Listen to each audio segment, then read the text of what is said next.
Welcome to today's deep dive, curated just for you.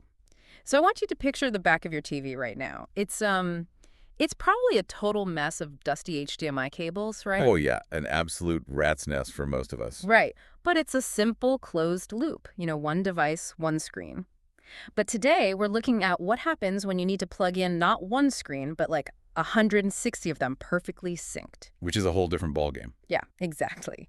We're diving into the massive hidden infrastructure of audio and video networks. We are unpacking a 25-year catalog of hardware from global supplier HDTVSupply. And to understand this massive scale, we're started with just one tiny component. It's called the Turtle AV Chazy 4K wall plate TX. Right, because that little wall plate transmitter, it isn't actually the destination. It's just the doorway. Okay, so where does the signal actually go then? Well, the real question is what happens to that 4K signal once it disappears into the wall? That's where you find the actual brains of the operation. The central hubs like the Wolfpack modular matrix switchers. Okay, wait, define matrix switcher for me. Because, right now I'm just picturing Keanu Reeves standing in a dark server room. I get that a lot, but think of it as like the ultimate digital traffic cop. It's a central hub that decides exactly which video feed goes to which specific screen. And it does this at the exact millisecond to prevent data collisions. So it's managing the flow. Exactly. You can have a basic setup, taking 4 inputs and sending them to 2 screens. But these Wolfpack systems, they scale all the way up to these colossal arrays, like 160 inputs routing to 160 different TVs simultaneously. Wait, hold on. 160 TVs? Yeah, 160. I can't even get my laptop to sync with my living room monitor half the time. Why doesn't a 160 screen setup just instantly crash? And you mentioned they route 4K and 8K video over standard CT's network cables. Yep, regular C6. Like the exact same cable plugged into my office router right now.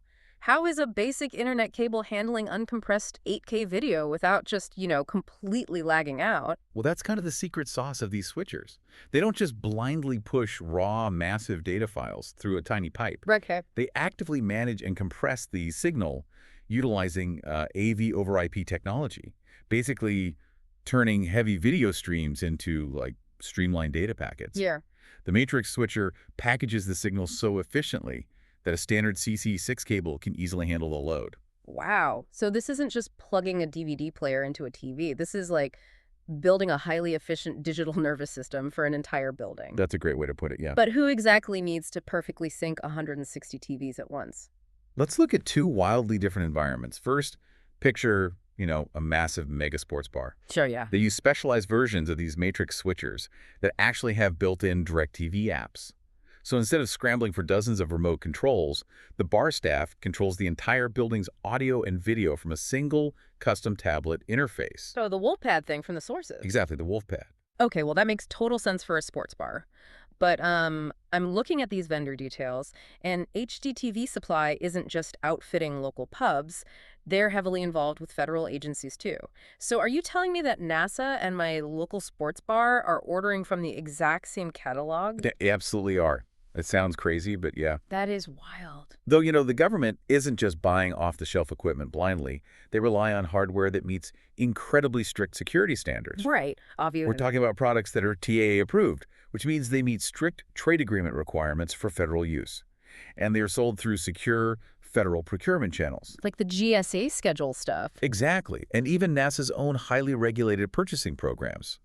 So literally the exact same routing logic that lets a bartender instantly switch to a football game in 4K is also powering mission-critical displays in federal control rooms. Which really makes me wonder about the actual displays themselves, because whether it's a rowdy sports bar or a highly secure government control room, how is all this data physically presented to the people in the room?